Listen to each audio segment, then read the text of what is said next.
Guys welcome back to my channel Rupa Rannaghar. আজকে আমি বানাচ্ছি ভেটকি মাছের ঝাল। তার জন্য কি কি নিচ্ছি আসুন বলে দিচ্ছি।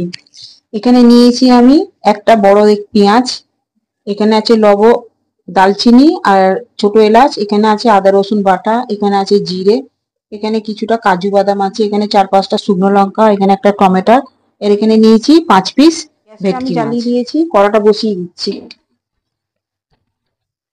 কড়াতে আমি তেল দিয়ে দিচ্ছি।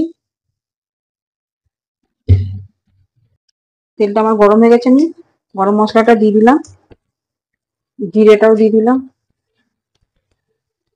এখানে শুকনো লঙ্কা দিয়ে দিচ্ছি, কাজু বাদাম দিয়ে দিলাম, পেঁয়াজটাও দিয়ে দিলাম। এখানে এটা একটুখানি হালকা করে ভেজে নেব। এখানে আমি টমেটোটাও দিয়ে দিলাম।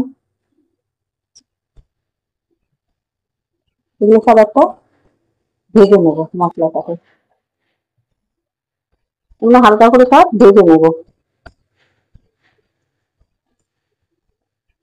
এটা আমার ভাজা ভাজা হয়ে গেছে, এটা আমার তুলে নেবো। এটা আমি তুলে নিয়েছি, এটা ঠান্ডা করার জন্য আমি একটাকে ভাজার জন্য।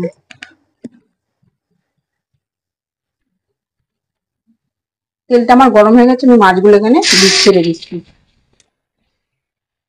মাছগুলোকে আমি সব ভেজে নেবো। আমি এটাতে মাছেতে আগে থেকে নুন আর হলুদ মেখে রেখে দিয়েছিলাম।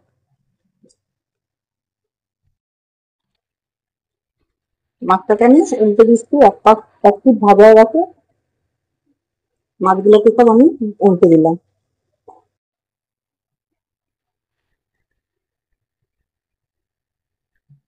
হয়ে গেছে, আমি এটা পেস্ট করে নিচ্ছি।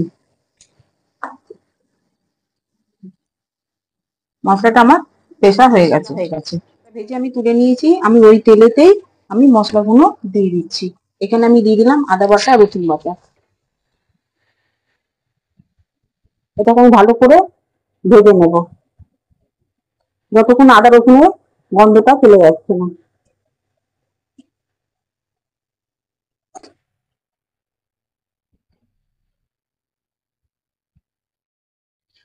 এটা আমার ভাজা হয়ে গেছে, আমি এই মশলাগুলো এতে দিয়ে দিলাম।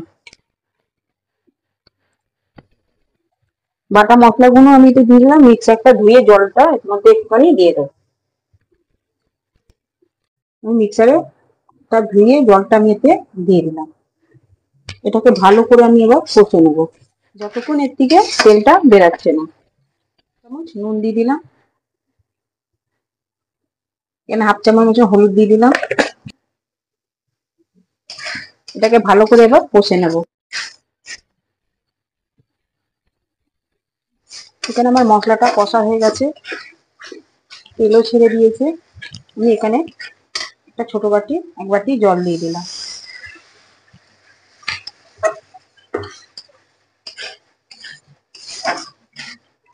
এটাকে ভালো করে আমি একটু ফুটিয়ে নেব।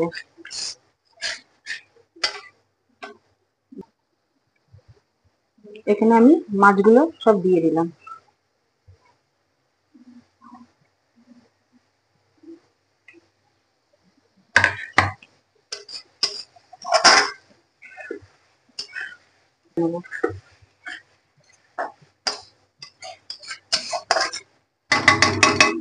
গ্যাসটা লো করে দেবেন। এখানে আমি আরেক বাটি জল দিয়ে দিলাম।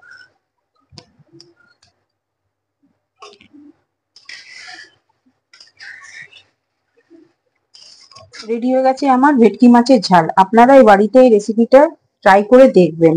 আমার ভিডিওটা যদি আপনাদের ভালো লাগে লাইক করবেন, শেয়ার করবেন, সাবস্ক্রাইব করবেন। নেক্সট ভিডিওতে আবার দেখা হবে।